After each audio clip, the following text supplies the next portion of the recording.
whoever you may be, wherever you may live.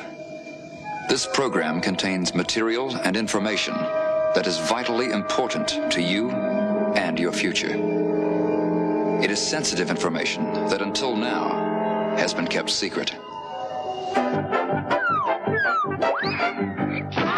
Since the dawn of time, there is one field in which man has always excelled: the destruction of his fellow human beings.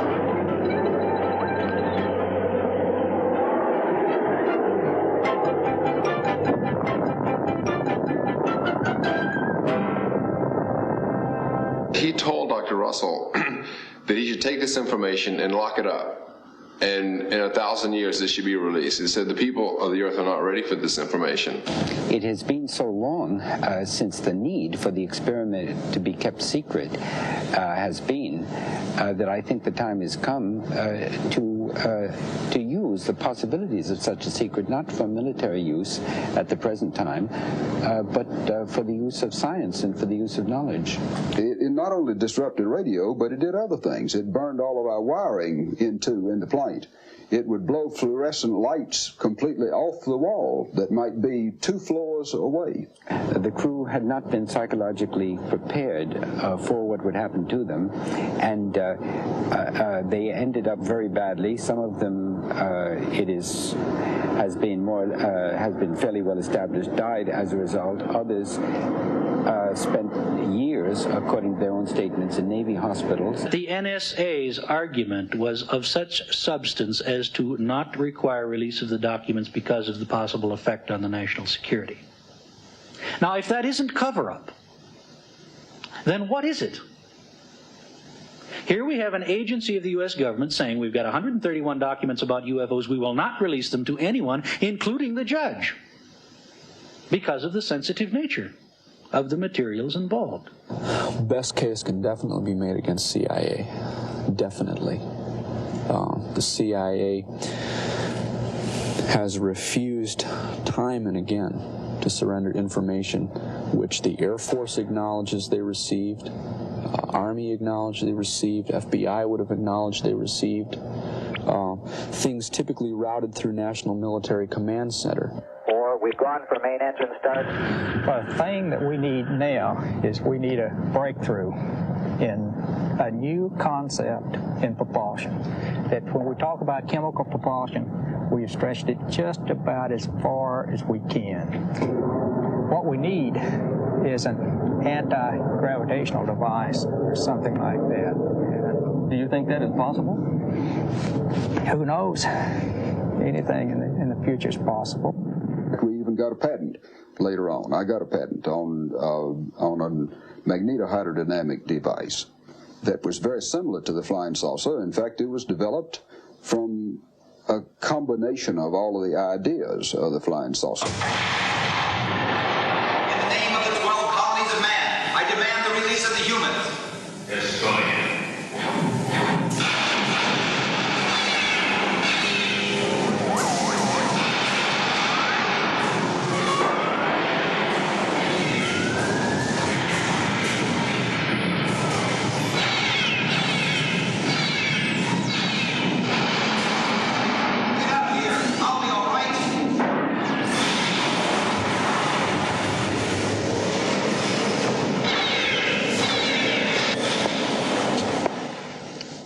Flying saucers, laser guns, secret experiments in travel through time and space. Are all these things pure fiction, imagined in the minds of science fiction writers? Or are they glimpses into the future of planet Earth and the coming technology? Are the people of Earth being conditioned to accept a new world? These questions were the reason for a worldwide search for the truth. A search led by Stan Deyo, an inventor and computer technologist from Dallas, Texas, who at one time was an officer cadet at the United States Air Force Academy and an informant for the FBI. This is his story to uncover the cosmic conspiracy.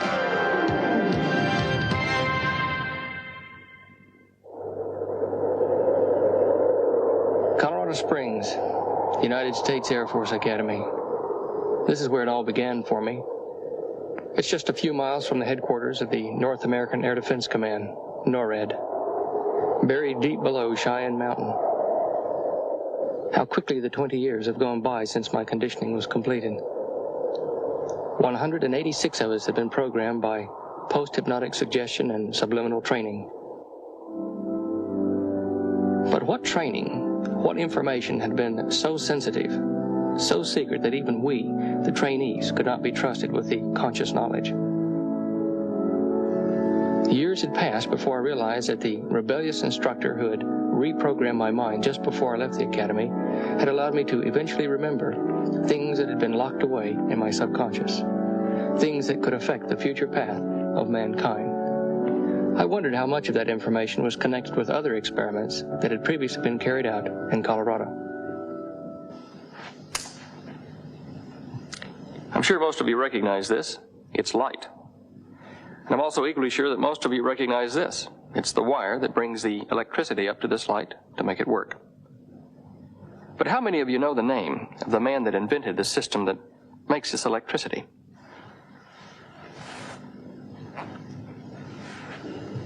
His name was Dr. Nikola Tesla, perhaps one of the most brilliant scientists of the last 2 centuries. Tesla was a Yugoslav, born in Croatia of Serbian parents in 1857. For over 50 years before his death in 1943, he was a citizen of the United States. Tesla set up a laboratory at Colorado Springs, where he could study the fantastic displays of one of Mother Nature's most awesome powers, lightning. Finally, he emulated nature itself by creating man-made lightning. This genius not only invented alternating current electricity, but also the electric induction motor, the basis of all electric motors today. He transmitted power through the earth, enough to light 10,000 watts of filament globes at a distance of over 25 miles. His work led to the world's first hydroelectric power station at Niagara Falls. At a spectacular and unbelievable demonstration in Madison Square Gardens in 1898, Tesla caused a sensation with the successful operation of the world's first ever remote-controlled device. It was the time of the Spanish-American War, but Tesla's astonishing robotic submarine grabbed front-page headlines. If this submarine were loaded with dynamite, the Americans would have had an awesome new weapon. In Tesla's words, a race of robots. The press and the public of the time could see the potential of this new device, even though the U.S. government could not. But his greatest dream was to construct a tower on Long Island, New York. The purpose of this tower was to transmit pure electrical energy, without wires, around the world. With this form of energy, he foresaw many great things. In this book of 1919 is an article by Nikola Tesla entitled My Inventions. And in this article, he talks about things to come using his broadcast power without wires, based upon his proposed project at Long Island. I'll read you his words. The new self-propelled aerial teleautomaton, devoid of propeller, sustaining wings, and all other means of external control. It can attain a speed of 350 miles an hour, and that was fast in those days, and will reach a predetermined point 1,000 miles away, accurately within a few feet.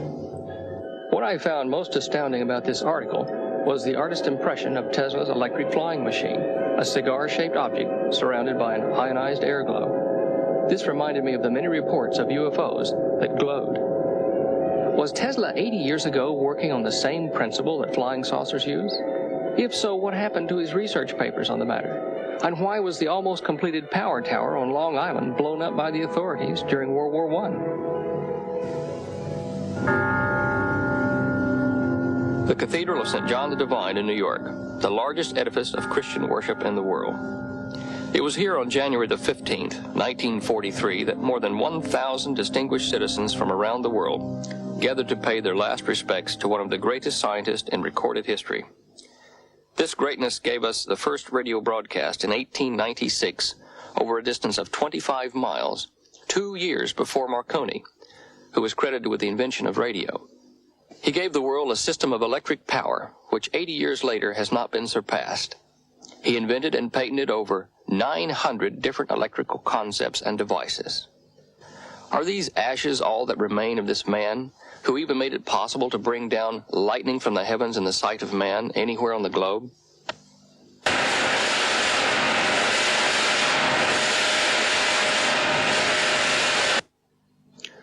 Charlotte Muzar, a close friend during his later years, was one of the mourners at Tesla's funeral. She had worked as an employee at the Yugoslav embassy. She recalled the mysterious circumstances surrounding the investigation of Tesla's papers after his death. When I arrived, I found the safe was open. I don't know who ordered the opening of the safe. I've learned later that all the government officials and the police and the coroner and so forth, medical examiner, had been there and gone.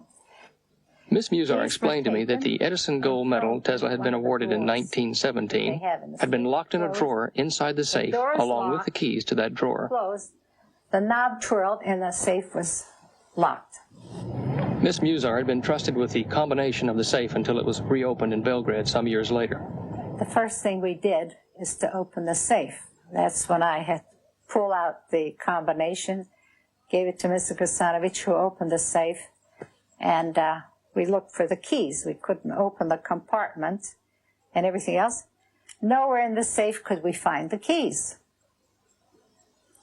We found them in a completely unrelated, unattached box among the many that were there finally. And when we did open this compartment, no metal was found. So that assured us that when the fellows at the warehouse told Mr. Cassani some guys were here, FBI guys were here one night taking pictures of everything. That's how they described it to him. So then we knew then that someone had gone through his papers. But who, when, and where exactly, we don't know. Dr. John Trump, the founder of High Voltage Engineering in Boston, Massachusetts, was called in at the time of Tesla's death to inspect his papers. Dr. Trump was one of the few people in America who could read and understand the advanced work that Tesla had been engaged in. But Dr. Trump had been instructed to search for something in particular. But I was particularly looking for something which would be evidence of a secret weapon, which I was reminded by the agents, the two agents who were present during the entire time, was a matter of concern to the United States. Tesla had written to the King of England and to the Tsar of Russia, offering a secret weapon. Both these countries at the time were involved in all-out war against Germany. Dr. Trump recalled the supposed properties of that weapon. It had the capability of acting at a great distance, of being destructive to flying objects and things of that kind at a place which was remote from the source. This is the safe of Nikola Tesla. It once contained his most prized possessions, his most secret papers. Miss Muzar had arrived too late to know who had opened Dr. Tesla's safe or what had been removed. And Dr. Trump had found nothing which he considered dangerous or a secret weapon. Tesla had been a naturalized American citizen for 54 years, so why were his papers seized by agents of the custodian of alien property? I suspect that governments other than those of the United States, England, and Russia were interested in the inventions of Dr. Tesla.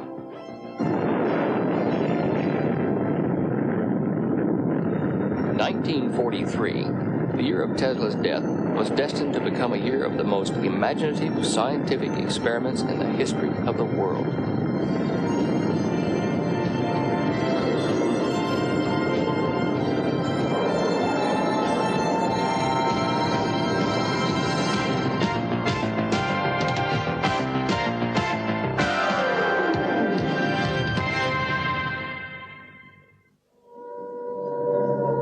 In 1943, while England was reeling under the impact of guided missile bombardment from German-controlled Europe, America was involved in one of the most amazing and fantastic experiments ever devised by man. Codenamed Project Rainbow, the objective was to place two massive toroidal electromagnets around the hull of a ship to make it disappear.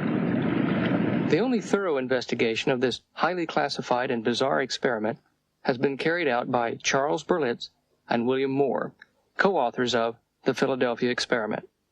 They had two enormous degaussers that that established the field of resonance, which initially, as I said, was to make clouds of ionization around a ship and make it invisible as well as invisible to radar. But what happened was much more surprising and unsettling than that. The ship seemed to glow in the field, and all of a sudden, with a sort of the way you put on a neon light, except in reverse, it flicked off instead of flicking on, and there was no ship there. I believe the experiment was done once more at sea, and it was the fact that the experiment was done at sea under better conditions that it became more or less public knowledge, because the disappearing destroyer was seen by a ship in convoy to disappear at only 100 yards away. A group of scientists had been working towards these experiments for some time. They were headed by Dr. Albert Einstein and included an American electrical physicist. Thomas Townsend Brown, and he was not to my knowledge a doctor, and is still alive, by the way, is perhaps a very typical example of an individual who devoted the best part of his life to trying to understand and develop technology that the rest of the world didn't seem quite ready to accept. Townsend Brown, who had a military background, was a lieutenant commander in World War II, had a nervous breakdown in 1943. We know he was very depressed over the effect on the crew members of the experiment and the subsequent experiment which took place at sea. Suddenly a nervous breakdown, everything else. It's common knowledge in any government that people who have a history of nervous breakdowns are security risks. They're not given classifications. There are indications that this work went on in spite of Townsend Brown under top-secret government projects. I think they're far in advance of his research today. Brown's research had included Project Winterhaven, experiments in interdimensional travel, similar to the Philadelphia experiment. He had worked for the French government on moving structures using only electrical power. And in 1957, he began to work in North Carolina with Agnew H. Bahnson and James Frank King on electric flying craft. Agnew Bahnson was killed in a plane crash in 1964, but I found King alive and well in North Carolina. This was the early 50s when everybody was awfully interested in flying saucers anyway. And most of the people were trying to find some reason for their being here. Also, other people were trying to find how they could fly and they could do the things that people said that they could do. And so we wanted to go further. We wanted to do mechanical and electrical work to try to find a power source that was similar to what they might have been using. We needed somebody that had done more along the lines that we believed in. And we hunted for various people. Finally decided that T. Townsend Brown, that we had read about but had never met, was working along lines that we liked. So we needed Brown. So we began to hunt for him, and this was in 1957. So Brown worked with Bahnson and King, successfully building and testing flying saucers. But they did have some problems. We made saucers that were as large as 7 feet in diameter, and we ran those all the way up to 1 million volts.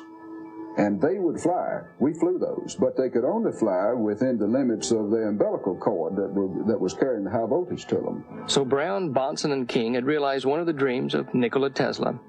They had created a noiseless flying craft, without wings, without rudders, and without propellers.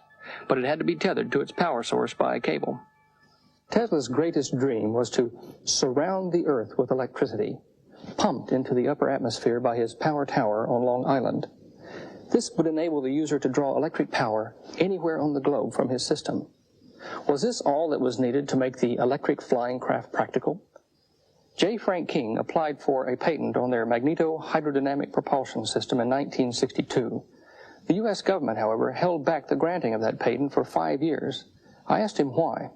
The patent office understands, each patent examiner understands that any device that could in any way affect the national security would have to go into a special section of the patent office. And so certain types of patents, certain flying machines, weapons of different types, all go into this special part of the patent office, and they won't release it to the public. In fact, they even send people around saying, we'll do bad things to you if you talk about it until we release it. And they finally did release it in 1967. In the meantime, as far as I know, there were no government tests or anything else run on it. I've never read any reports that have been written by researchers, government researchers on it.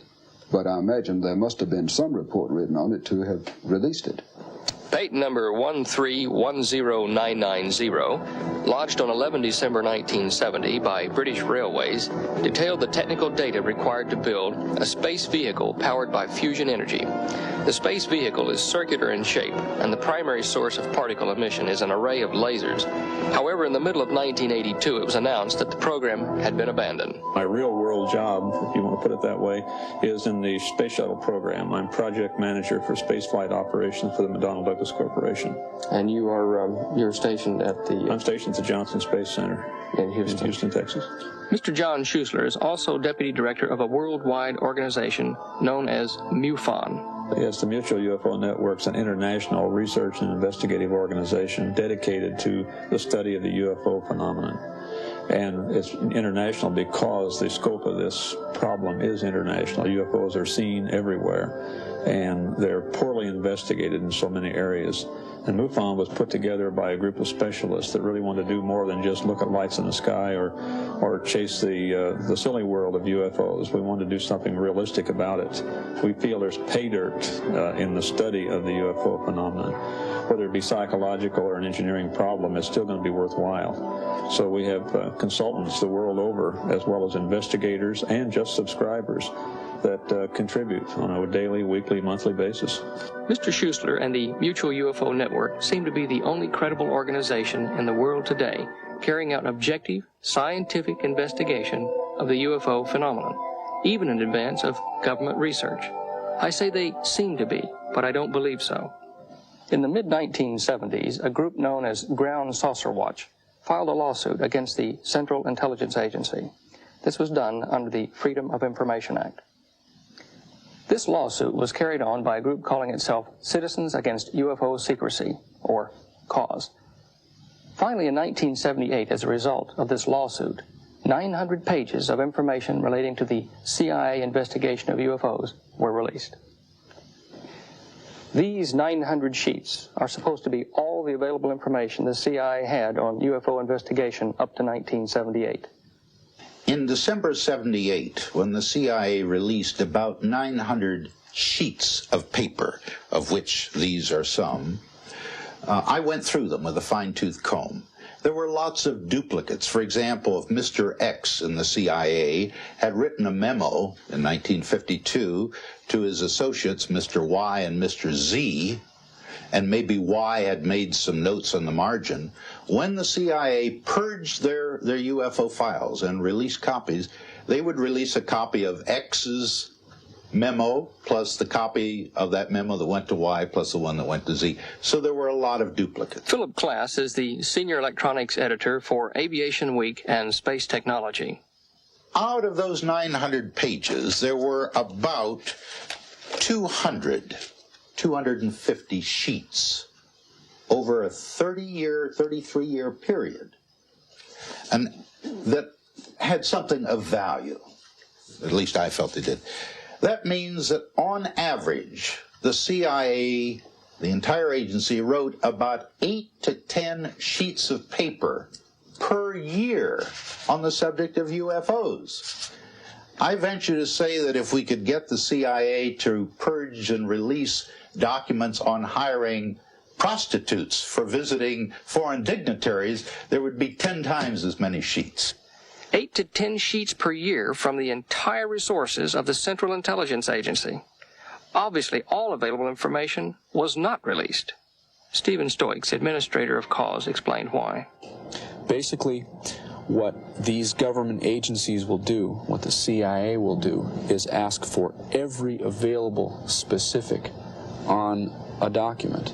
If you don't know the precise date time group, if you don't know the precise originating agency, if you don't know very exact details of the incident, they won't acknowledge its existence.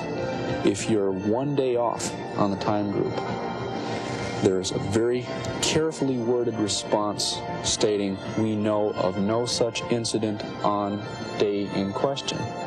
They don't respond to blanket questions because they don't have to.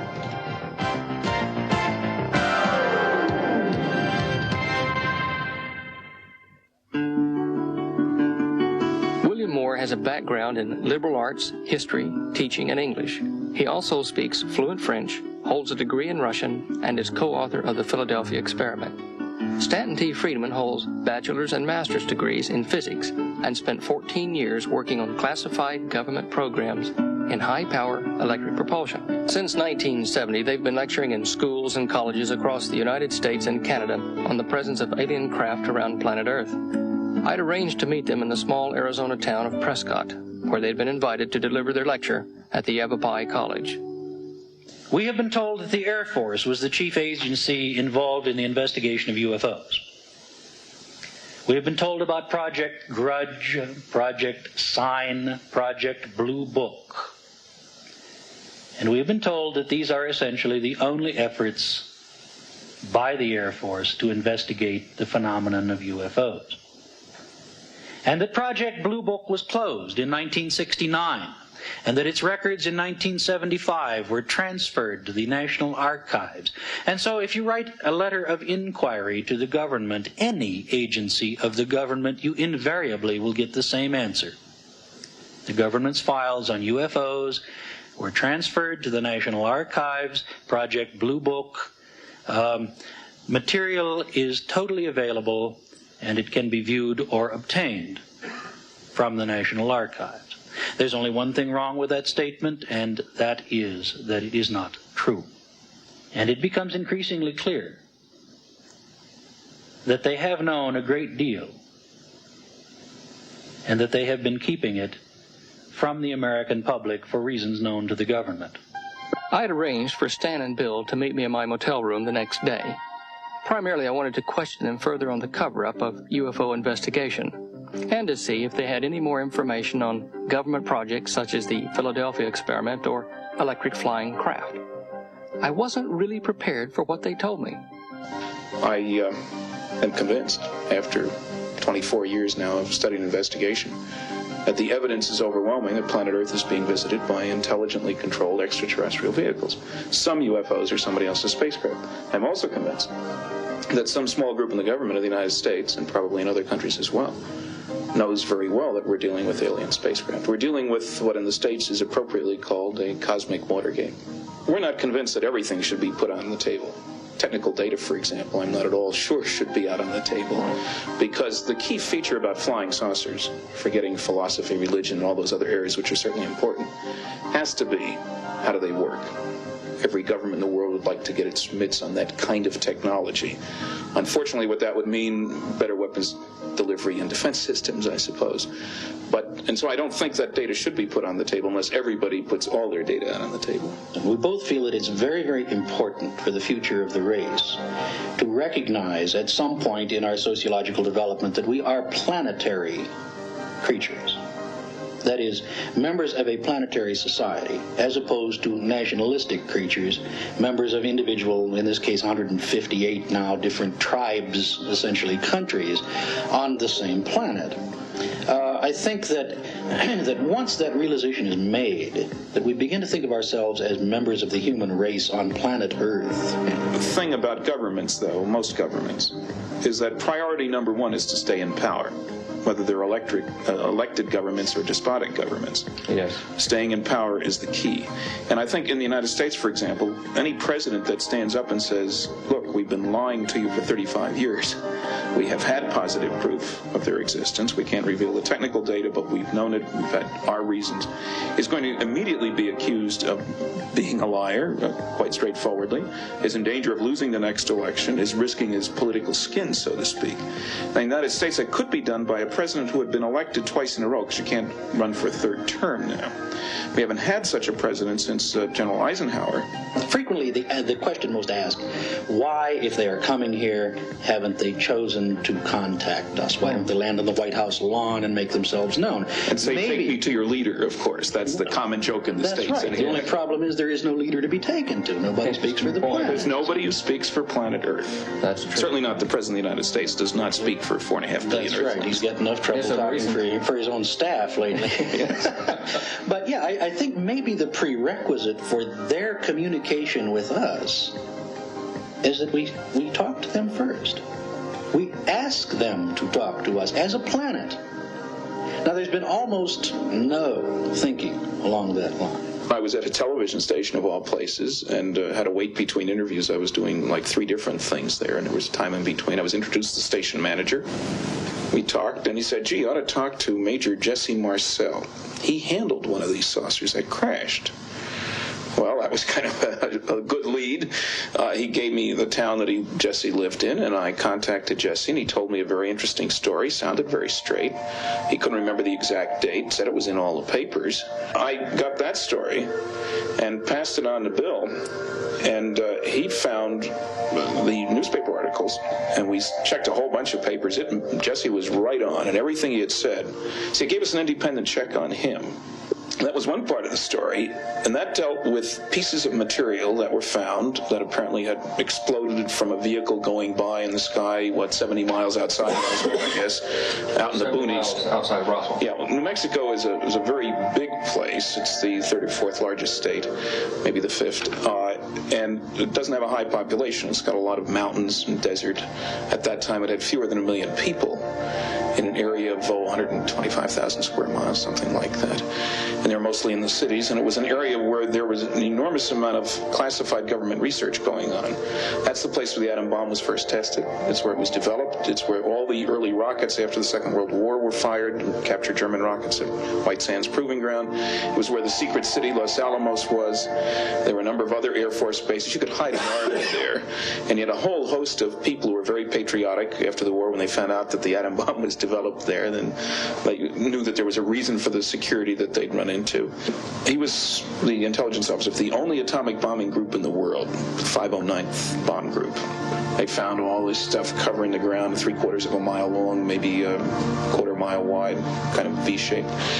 And they filled up a truck with it and half a car with it, brought that back, leaving plenty there, which was later vacuumed up by military people, as the local people said. But that was only part of the story. The other part is even more fascinating because it involved apparently the crash of the rest of the vehicle, 100 miles or so west of there, and bodies were found on board that, and the military carted that off. Any description of the bodies? Oh, yes. Very quickly, between 3.5 and 4.5 feet high, 85 to 95 pounds, essentially hairless, the head larger in proportion to the body than a human head would be, but not larger than a human head, widely spaced and deeply set eyes, no apparent protrusions for ears or nose, nares and ear canals present, but not the protrusions that a human would have. Very small teeth, and unusually 4 fingers instead of 5, and working in quite a different way. They seem to be articulated in the sense that they would work something like this, with this finger up here being sort of folding over these 2, being less useful, but these 3 being the graspers. The hairs on the back of my neck were standing on end. What I was hearing couldn't possibly be true. But here, these 2 university-educated men, one a scientist, the other an author, believed every word they were saying.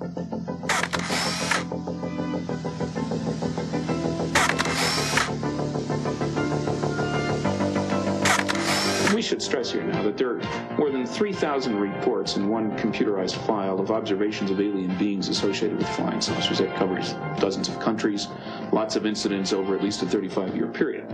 And there are no reports of creatures with 3 arms or 3 eyes or 3 legs or, you know, the science fiction kind of stuff. And I think we have to take that into account, that one must be careful how one breaks the news, so to speak.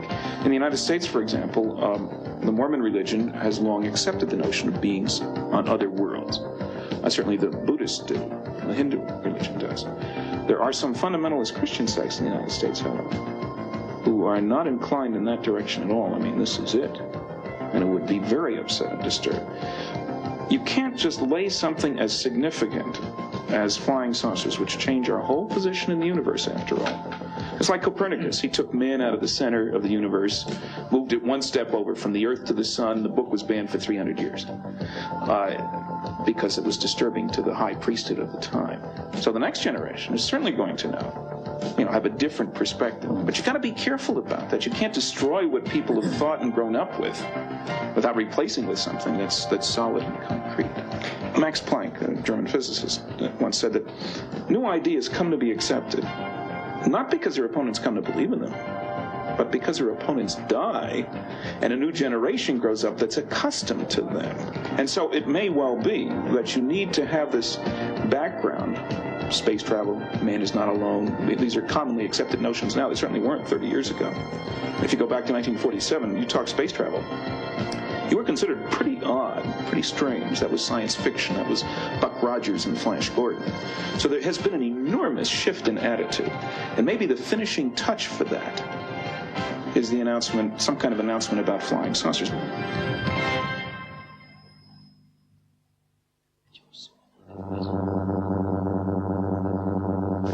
In 1959, the United States government, the Air Force, and the Army contributed to the development of a flying disc. It was constructed by A.V. Rowe of Canada and was known as the Avro car. In the most recent configuration, with the addition of the pneumatic control booth, the vehicle displayed stable flight characteristics at a height of 3 feet and at speeds up to 30 knots. The wind tunnel test data showed, however, that the focusing ring control, though it had been developed for satisfactory hovering, was not good enough for forward flight, and that fairly extensive modifications were required to add an improved forward flight control system. Testing was therefore discontinued until the 2 vehicles could be modified in readiness for further wind tunnel and flight test programs. But those modifications were never made. The program was officially abandoned in 1962. But in effect, the Avro car proved that a vehicle of this kind could in fact fly.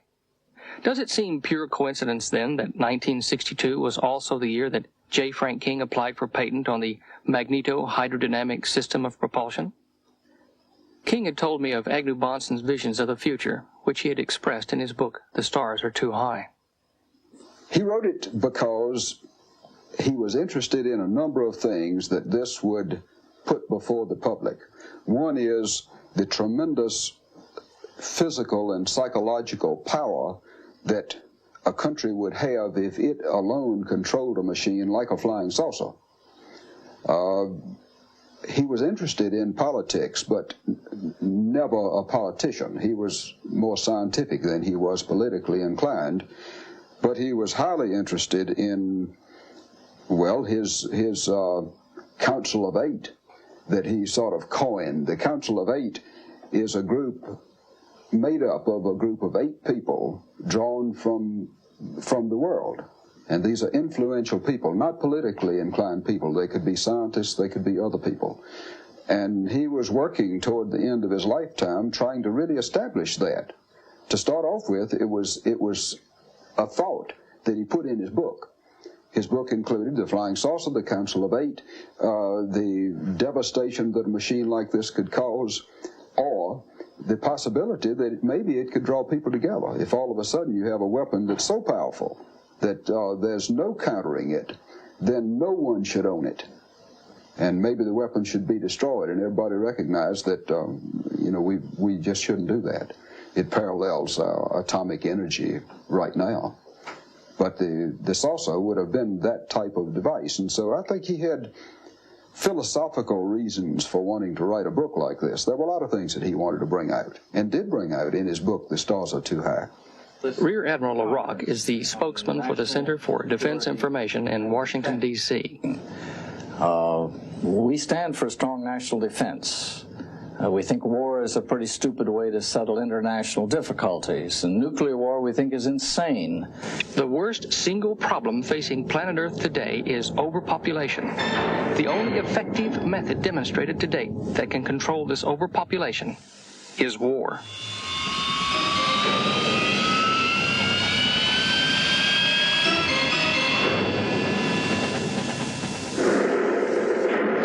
Of the species, if you like, but a method by which millions of human beings can be dispensed with. Well, I think that this administration believes that they can fight and win a nuclear war. And they're trying to convince the American public if they'll just spend a few more billions of dollars and buy a few more thousand nuclear weapons, that we can somehow fight and win a nuclear war, that we can somehow defend ourselves against a Soviet attack. I believe they're wrong on both counts. Do you have an alternate? Yes, indeed. I think, first of all, that we have to recognize that we in the Soviets and the other countries of the world have to live together on this planet, that we can't push each other around, that neither side can start and expect to win a nuclear war. As a nuclear physicist, I'm very much concerned about the proliferation of nuclear weapons. 6 countries have them now, and by the end of the century, surely there'll be another 10 countries. All it takes is one idiot to get the ball rolling, if you will, to use a nuclear weapon. Somebody else will respond, 3, 4, 5 will respond, and we have literally a hell on earth. Now, it seems to me that the best hope to avoid that is for us all to begin to think of ourselves as earthlings.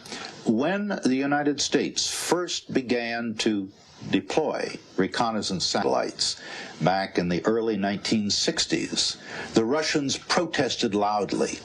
There was even the threat that they might try to shoot them down. But by 1963, the Russians had developed their own reconnaissance satellites, and they were delighted to have them. In other words, the Russian military, it would be only natural, don't want to take our Defense Department statement for how many missiles we have. They want to count them with their own eyes, with their own reconnaissance satellite. We know, for example, today exactly how many nuclear weapons the Soviets have, how many missiles, how many submarines, how many aircraft. We know their system exactly. They know exactly what we have. We know they have 64 anti-ballistic missiles around Moscow. They have 1,398 ICBMs. Not one more, not one less. We can see from our satellites a golf ball on a green in the Soviet Union. They have one golf course in the Soviet Union. We literally can see a golf ball on a green. We see people's faces. We watch them build their ships. We see their daily life, just as they observe the people in the United States and our military. So the 2 great superpowers of Earth can identify a golf ball on a green from outer space. But officially, they can't identify a UFO, even though hundreds of sightings are made each year. I am convinced that both the United States and the Soviet Union have flying saucer technology, whatever the propulsion system may be. Whether it is based on technology devised by Nikola Tesla 80 years ago and perfected by brilliant scientists such as Townsend, Brown, and the like, or copied from a crashed extraterrestrial craft. Nuclear war equipment and machinery are only a smokescreen, for without the industry and employment that is created by war machinery, the world economy would collapse. There are no secrets between the great powers. They know the truth.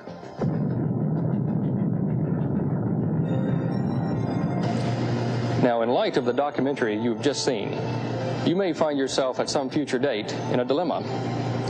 And that dilemma may come about on that day that the world goes into possibly World War III or economic chaos, whatever. On that same day, you may find that the world is magically saved or appears to be saved by the arrival of super technology, such as we've seen that the Earth has had in its back rooms for 30 years. Your dilemma will be to determine whether these so-called humanoids from space or time, whatever, are real or are they imposters? Silence, foolish mortals, your fate is sealed. What is the standing order of your imperious leader? By your command, the total extermination of the life form known as man. This group will make a tasty meal for our Ovian allies. A position here has been discovered. More humans may follow. Prepare for liftoff. 3, 2, 1, 0. Name of the former colonies of man. I demand the release of the human. Destroy it.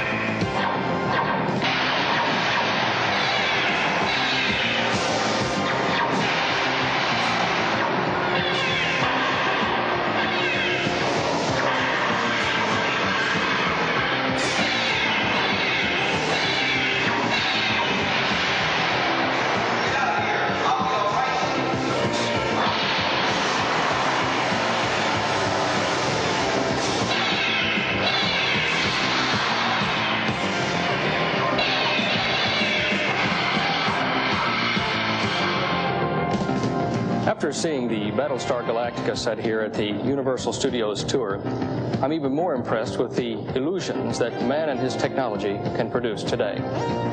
Remember, things are not always as they seem.